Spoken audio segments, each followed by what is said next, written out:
নারীর প্রতি সহিংসতা প্রতিরোধে বিশ্বব্যাপী পালিত হচ্ছে 16 দিনব্যাপী বিশেষ কর্মসূচি। 25 নভেম্বর থেকে শুরু হওয়া 16 দিনব্যাপী এই কর্মসূচির আজ সমাপনী দিন। কিন্তু প্রশ্ন হলো, প্রযুক্তির এই উৎকর্ষতার যুগে নারীরা যে প্রতিনিয়ত সাইবার বুলিং এবং সহিংসতার শিকার হচ্ছেন, এ নিয়ে আমাদের চারপাশের সাধারণ মানুষ আসলে কি ভাবছে? আজকের এই ভিডিওতে তাই জানার চেষ্টা করব। সাথে থাকবো আমি সিটিআইপি অ্যাক্টিভিস্ট সিয়াম ফকির। চলুন শুরু করা যাক। এই সম্পর্কে আমি আগে থেকে জানতাম না, তবে আমি জানলাম আজকে আমাদের কলেজে যখন শপথ বাক্যটা পাঠ করানো হলো। তো আমি মনে করি এটাকে আরো সম্প্রসারণ করা উচিত, সবার আরো জানা উচিত এই সম্পর্কে বিস্তারিত। আমাদের কলেজে আজকে একটা নোটিশ প্রকাশ করেছে আর কি, আমাদের একটা শপথ নেওয়া হয়েছে যে আমরা নারীর প্রতি সহিংসতা প্রতিরোধে আমাদের কিছু কাজকর্ম আছে। এই জন্য আমাদের একটা শপথ নেওয়া হয়েছে যে আমরা নারীর প্রতি সবসময় সম্মান প্রদর্শন করব। সহিংসতার যদি বিষয়টা ধরি, অফলাইন অনলাইন দুই ক্ষেত্রে আসলে সহিংসতাই। আমরা যেভাবে সহিংসতার শিকার হচ্ছি সেটা মানে অফলাইন অনলাইন সব জায়গায় হচ্ছে। তো অনলাইনে যদি সেটা নেই, সেটা স্ট্রেস করা যায় না মানলাম, কিন্তু অফলাইনে আমাদের 24 ঘন্টা আমরা তো আর চলতে পারি না। সেক্ষেত্রে আমাদের একটা লিমিটেড টাইম দেওয়া থাকে সহিংসতার কারণে। যেমন মেয়েদের ক্ষেত্রে বলা হয় যে সন্ধ্যার পরে বাসা থেকে বের হয়েও না, বাসা থেকে বের হলে এটা ওটাও হতে পারে। এখন আমার অনেক ইম্পর্টেন্ট একটা কাজ আছে বা আমার সাথে এরকম কেউ নেই যাকে দিয়ে আমি করাতে পারবো, কিন্তু সেই কাজটা আমাকেই করতে হবে। কিন্তু দিন শেষে বলা হয় যে না, তুমি এটা করতে পারবে না। না, যে শব্দটা, এটা আমাদের নারীদের ক্ষেত্রে সবার আগে খুব হাইলাইট করা হয়। নারীর প্রতি সহিংসতা আমরা দিন দিন দেখতে পাচ্ছি বৃদ্ধি পাচ্ছে। বিভিন্ন জায়গায় নারীর প্রতি সহিংসতা হচ্ছে, সেটা হচ্ছে কখনো কখনো অনলাইনে, কখনো কখনো অফলাইনে। নারীর প্রতি সহিংসতা আসলে মূলত এখন একটি সামাজিক ব্যাধি।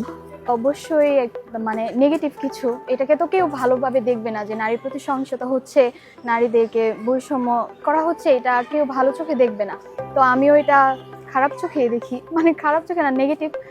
তো আমাদের অবশ্যই সবার উচিত যে এটা কিভাবে কমিয়ে আনা যায় বা এটা কিভাবে প্রতিরোধ করা যায় সেই বিষয়ে খেয়াল রাখা। বাংলাদেশের প্রেক্ষাপটে এটা খুবই একটা গুরুত্বপূর্ণ ইস্যু, কারণ আমাদের এদেশের প্রেক্ষাপটে আমরা দেখতে পাই যে আমরা একটা নারী তার পরিবার থেকে নিগ্রহের শিকার শুরু হয় এবং সেটা তাদের সমাজ এবং ইভেন তাদের আত্মীয় স্বজন এবং কাছের মানুষ দ্বারাও তারা মাঝে মাঝে নিগ্রহের শিকার হয়। আর পাশাপাশি শিক্ষা প্রতিষ্ঠান কিংবা তাদের ওয়ার্কিং প্লেস সব জায়গাতেই এটা ব্যাপক আকারে ছড়িয়ে পড়ছে।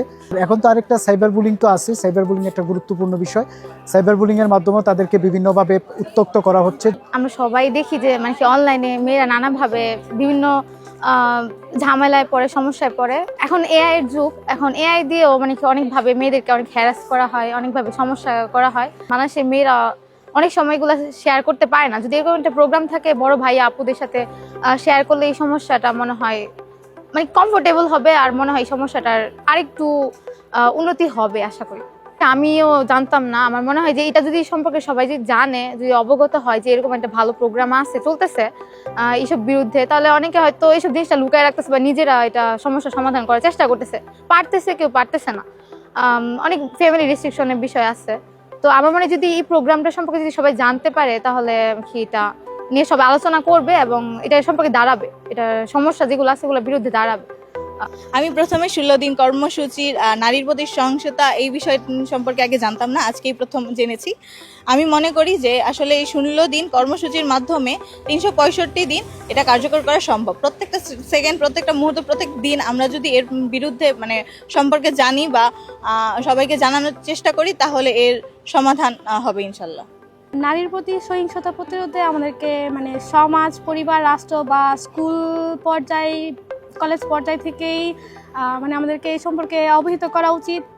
টিচারদের উচিত যে শিক্ষার্থীদের এই সম্পর্কে জানানো, যেন নারীদের প্রতি মিনিমাম রেসপেক্ট রাখে, ওদেরকে মানে অনলাইন প্ল্যাটফর্ম বা অফলাইন যে কোনো জায়গাতে যেন ওরা কোনো ধরনের হ্যারাসমেন্টের শিকার না হয়। আমরা ফেসবুকে বা বিভিন্ন জায়গায় বিভিন্ন পোস্ট করি, ওইখানে আমাদের ব্যক্তিগত ছবি থাকতেই পারে। এটা নিয়ে যদি কেউ এআই দিয়ে বিভিন্ন ভিডিও বানার, ওইটা যদি সম্প্রসারিত কইরা আমাদের নামে বিভিন্ন হেনস্তর, মানুষ তো ওইটাই দেখে, মানুষ আসলটা কিন্তু খুঁজে না, মানুষ ওইটা দেখে যে কি ভিডিও আসছে, মানে যেটা উপস্থাপন করা হয় এইটাই।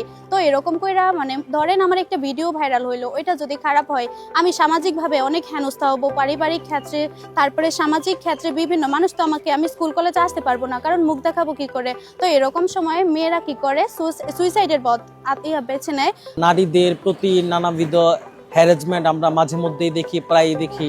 একজন নারী যখন হচ্ছে গিয়ে হ্যারাসমেন্টের শিকার হয়, এটা লিগেল ওয়েটা সম্বন্ধে তার জানা উচিত যে আমি হ্যারাসমেন্টের শিকার হইলাম, এটার হচ্ছে গিয়া এটার বিপরীতে লিগ্যাল ওয়ে কি, আইনি পদক্ষেপ কি, ব্যবস্থা কি। আর যদি বলেন যে আমাদের সবার কি করা উচিত, আমাদের সবার একজন মানুষ হিসাবে আরেকজন মানুষের পাশে আমাদের থাকা উচিত। দিন দিন কিন্তু আসলে যে তথ্য প্রযুক্তির যেই প্রসারটা, সেটা কিন্তু আসলে সর্বক্ষেত্রে কিন্তু আসলে বাড়ছে।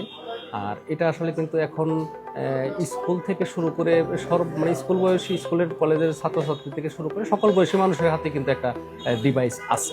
এখন এটা প্রসার যত বাড়ছে, আমি যেটা মনে করি যে আসলে এটার যারা ব্যবহার করেন এদের মধ্যে কিন্তু অসচেতনতাটা একটু বেশি। অর্থাৎ তারা যে এই সাইবার হামলার শিকার হইতে পারে, বুলিংয়ের শিকার হইতে, হ্যারেস হইতে পারে, প্রতারণার শিকার হইতে পারে, এই বিষয়টা সম্পর্কে কিন্তু আসলে তারা অবগত না। প্রযুক্তির ব্যবহার যত বাড়ছে, এর প্রতারণা এবং বিভিন্ন ধরনের হ্যারেসের শিকার, বিশেষ করে নারী ও শিশুরা এটার কিন্তু বেশি শিকার হচ্ছে। এই ব্যাপারে বাংলাদেশ সরকার যে বিষয়গুলির দিকে গুরুত্ব দিতে পারে সেটা যে সাইবারে এরকম কোনো প্রোটেকশন তৈরি করা যায় কিনা, বিশেষজ্ঞদের সাথে আলোচনাপূর্বক, যে চাইলেই সে অপরিচিত কাউকে কোনো কিছু ট্যাগ করতে পারবে না। যেটা প্রথমেই আসে সেটা হচ্ছে আমাদের পারিবারিক শিক্ষা। আমাদের মনে হয় যে পরিবার থেকেই সবাই কিন্তু সবকিছু শেখে, একদম জীবনের শুরু থেকে। তো পরিবার থেকে সেটা শেখার সময় আমাদের মাদের উচিত ছেলেদেরকে বিশেষ করে যে এটা ভালোভাবে শিক্ষা দেওয়া প্রথম থেকে, যে মা জাতিদেরকে কীভাবে সম্মান করতে হয়, কিংবা মেয়েরা আসলে মেয়েদের প্রতি একটা সফট কর্নার তৈরি করা উচিত।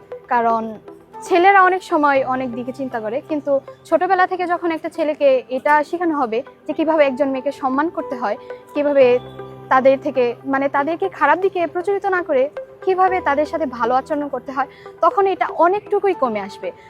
আর বেসরকারি যে সমস্ত উন্নয়ন সংস্থা দেশি বিদেশি দেশে রয়েছে, তাদের প্রতি আমার একটা আকুল আবেদন থাকবে এবং তাদের প্রতি আমার প্রত্যাশা থাকবে যে বিশেষ করে এই প্রতিষ্ঠানগুলিতে সাধারণত একসাথে, যেহেতু এই জায়গাতে আমরা মেল এবং ফিমেলদেরকে পেয়ে যাই, তো ফিমেল স্টুডেন্টদেরকে কিংবা মেল স্টুডেন্টদেরকে এই বিষয়ে সচেতন করার জন্য কোনো ওয়ার্কশপ আয়োজন যদি করা যায়।